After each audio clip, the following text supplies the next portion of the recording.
Diary of a CEO with Steven Bartlett, featuring James Sexton, one of New York's top divorce lawyers. 126 minutes of raw, emotional wisdom about love, marriage, prenups, and what it really takes to stay together. James Sexton has spent 25 years destroying marriages in courtrooms, and he just dropped the most devastating relationship insight you will ever hear. The number one reason a successful man's wife will walk into his office asking for a divorce is not cheating. It is not money. It is not fighting. It is slippage. Tiny, almost invisible disconnections that nobody thinks are worth addressing until the flood has already destroyed everything. And the context for this conversation makes it even more powerful. Steven Bartlett just proposed to his fiancée, and he brought in the world's most experienced divorce lawyer to help him not mess it up. Section 1. The number one marriage killer that nobody sees coming. The most dangerous threat to any relationship is not a single catastrophic betrayal.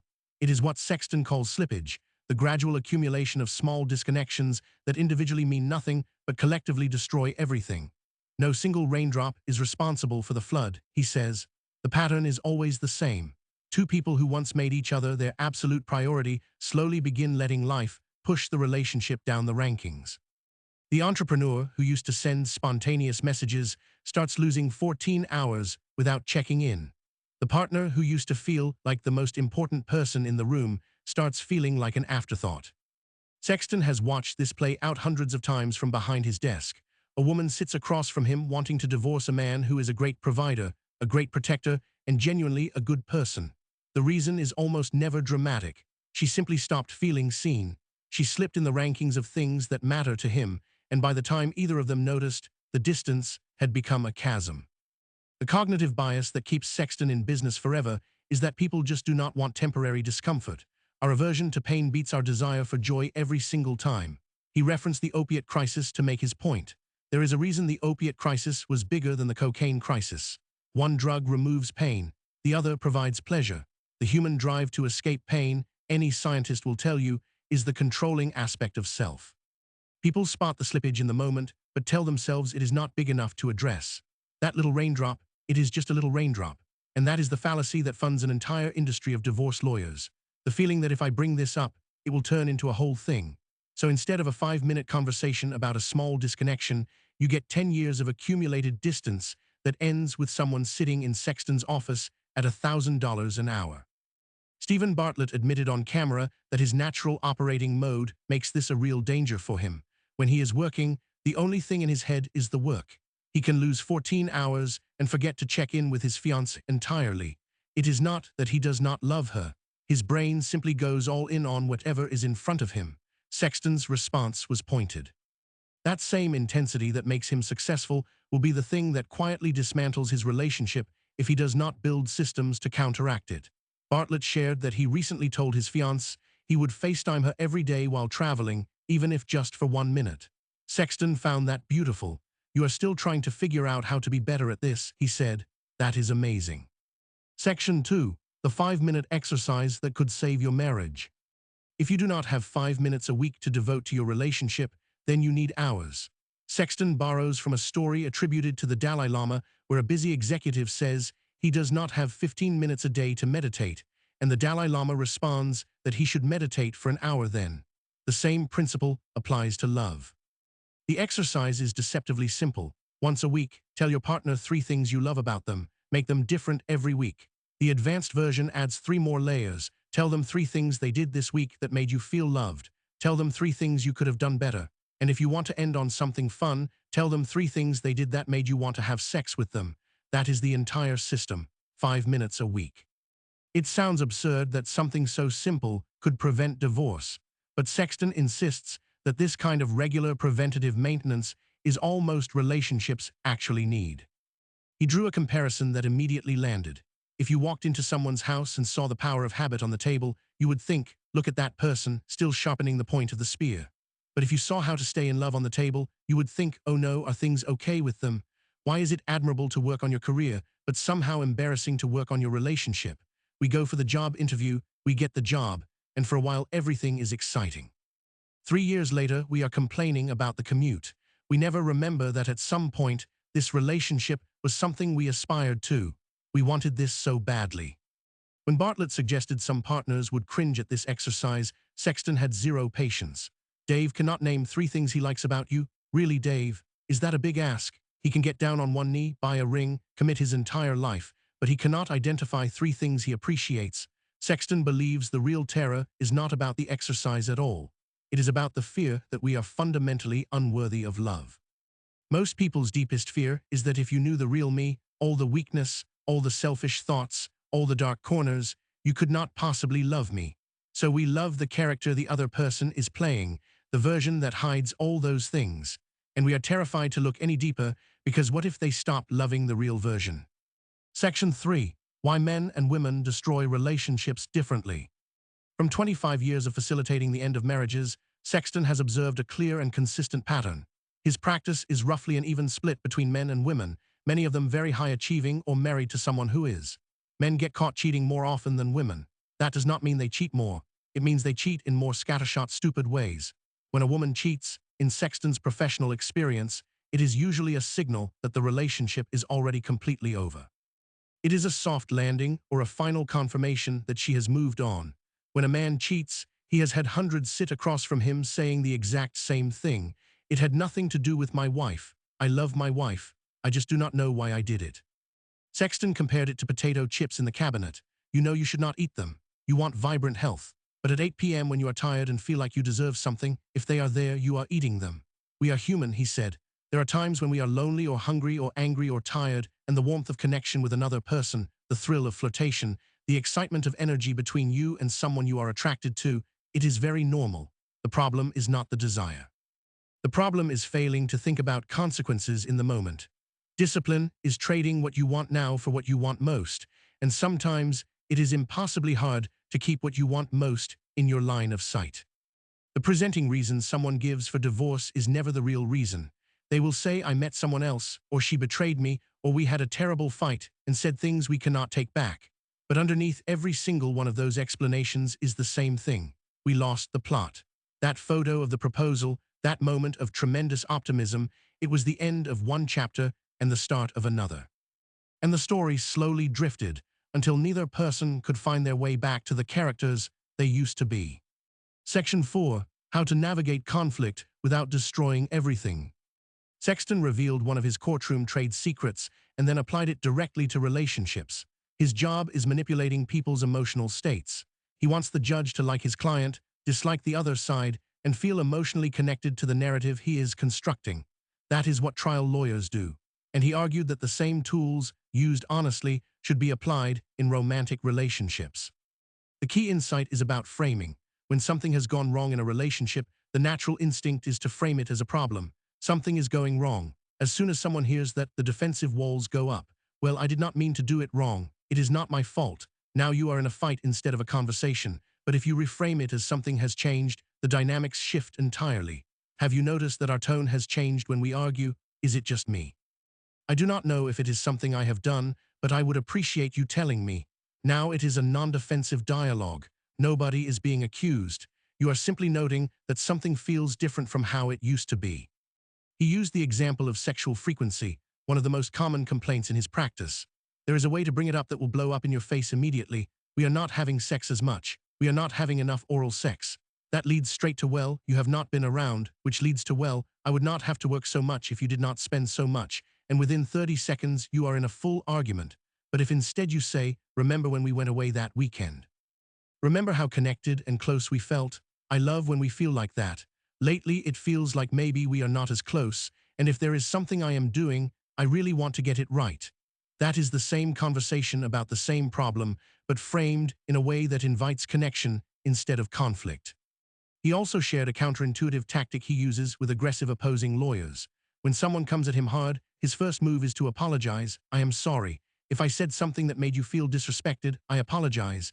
The other person has no choice but to de-escalate. Oh no, that is just my tone. And suddenly everyone is calmer. He argued this same principle works beautifully in romantic relationships. Apologizing first is not weakness. It is a strategic act of humility that opens the door to real conversation. Section 5. The prenup conversation that changes everything. When Bartlett asked whether he should get a prenup, Sexton did not hesitate for even a second. Your marriage already has a prenup, he said. It is either written by you and your partner, or it is written by the state legislature. The same government that runs the DMV, the same legislature that changes with every election cycle. You have been to the DMV. Have you walked in and thought, these people should make the rules for my marriage? Do you trust politicians? You have never met more than the person you chose out of 8 billion people. Using M and MS as a physical demonstration right there on the table, Sexton showed how marriage creates 3 buckets: yours, mine, and ours. He put some M and MS in each pile. A prenup simply defines which is which. Without one, in California after 7 years, everything becomes community property. Every asset, every liability, all subject to identification, valuation, and division. And he has seen people who strategically time their divorce filings to hit specific thresholds. He has clients right now who are waiting 6 months to file because at the 20-year mark, the alimony formula kicks up to another level. He then described the nightmare scenario using Bartlett's own podcast as an example. In a divorce without a prenup, her lawyer would argue the podcast is worth $1 billion. His lawyer would argue it is worth nothing. They would hire dueling partisan experts who would produce wildly different valuations. The cigarette companies had doctors willing to testify that cigarettes were good for you, Sexton said. You can find an expert to say almost anything if you pay them enough. Meanwhile, both sides are paying $1,000 an hour in legal fees, while this plays out over years. Bartlett shared that a friend's divorce took 7 years. The opposing lawyer started in a small office and now has a skyscraper funded entirely by his friend's legal fees. The depression on his friend's face from the process was what finally convinced Bartlett he needed a prenup. His fiancée was not only supportive, but wanted her own assets protected too, which Sexton said is exactly how it should work. Both partners should want to feel safe. For anyone afraid to bring up prenups with their partner, Sexton was direct.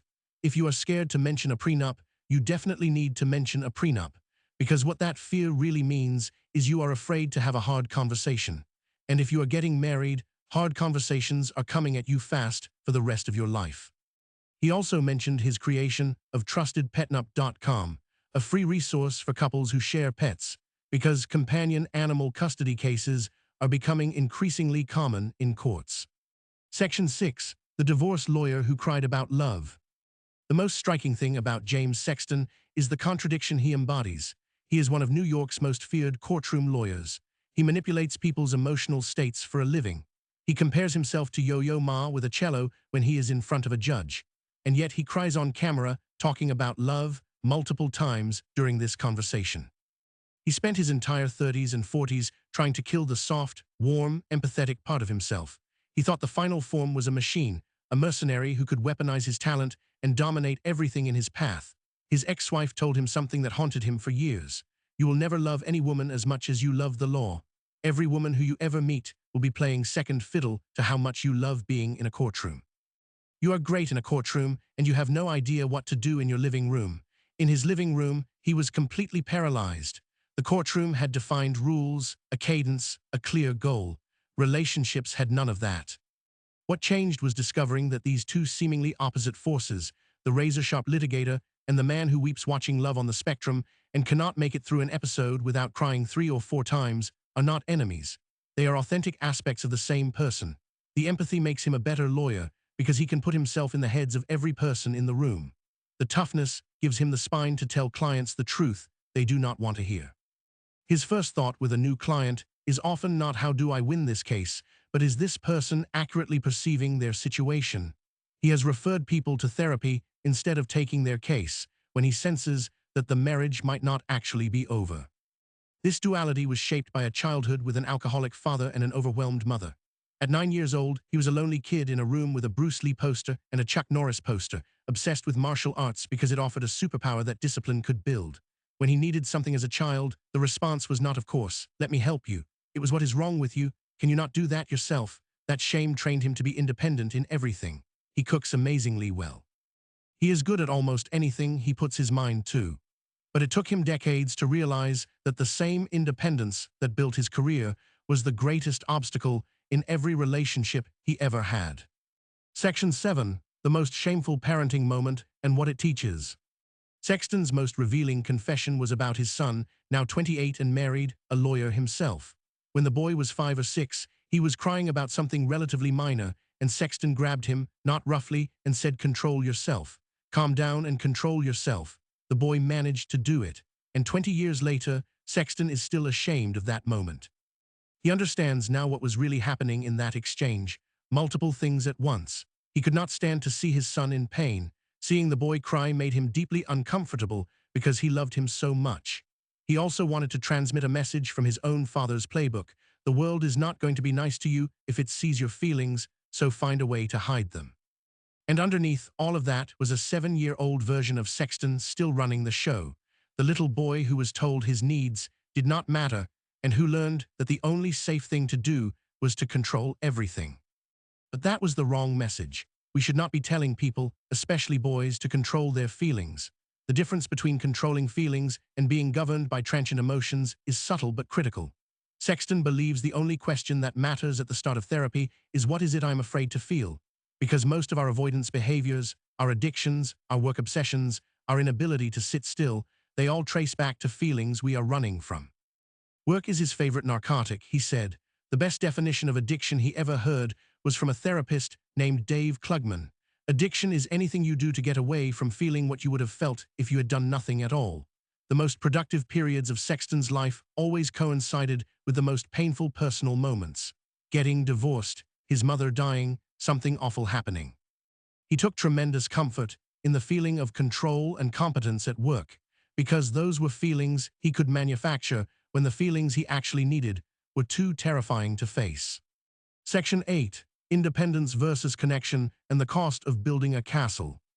Bartlett raised an observation that clearly hit a nerve. He noticed that the most independent people he knows struggle the most with relationships. They have built their own castle with a moat around it, and society glorifies this. Be your own boss. Stand on your own 2 feet. Dependency is not cool, but if independence and connection are on opposite ends of a spectrum, then the thing we celebrate is the exact thing that makes love hardest. Sexton agreed completely. He used to view the world in terms of 2 warring versions of himself. There was the lead pipe cruelty and mercenary sensibility version, the one that built his career. And there was this other part that got misty-eyed talking about love and cried when he thought about dogs. For decades, he tried to beat the soft version out of himself and keep only the machine. He blared 9-inch nails on his headphones trying to become harder. It never worked. What he eventually learned, partly through this unexpected public career talking about feelings, is that there are not 2 warring forces. There are 2 authentic aspects of self that have to learn to dance together. Sometimes the tough, focused version should lead. Sometimes the warm, empathetic version should lead. Men in particular have been taught a rigidity where you either get to be Clint Eastwood or Richard Simmons. And Sexton thinks that binary is a lie. He has spent 20 years on the Brazilian Jiu-Jitsu mat, and some of the men who could snap your neck with their thumb are the warmest, most lovely people he has ever met. Section 9. Gray divorce, the rising tide, and why love is all that matters. The conversation turned to a statistical trend that is reshaping the divorce landscape. While millennial and Gen Z divorce rates have actually declined because younger people are marrying later, cohabiting first, and being more selective, divorce rates for people over 50 have doubled since 1990. For people over 65, they have tripled. Sexton calls this gray divorce and attributes it to several converging factors. People are living much longer and much healthier lives. Erectile dysfunction medication alone has transformed what a 70 or 80-year-old's romantic life looks like. Hormone replacement therapy has changed the game, and the stigma around divorce has largely evaporated. It is no longer seen as a moral catastrophe. At its core, Sexton said, these older people are looking at their remaining years and deciding that staying in an unhappy relationship is no longer the only option. They have the health, the finances, and the social permission to start over. Whether this is a positive development or a sign of societal decay depends entirely on your perspective. Sexton ended on a note that was equal parts simple and devastating.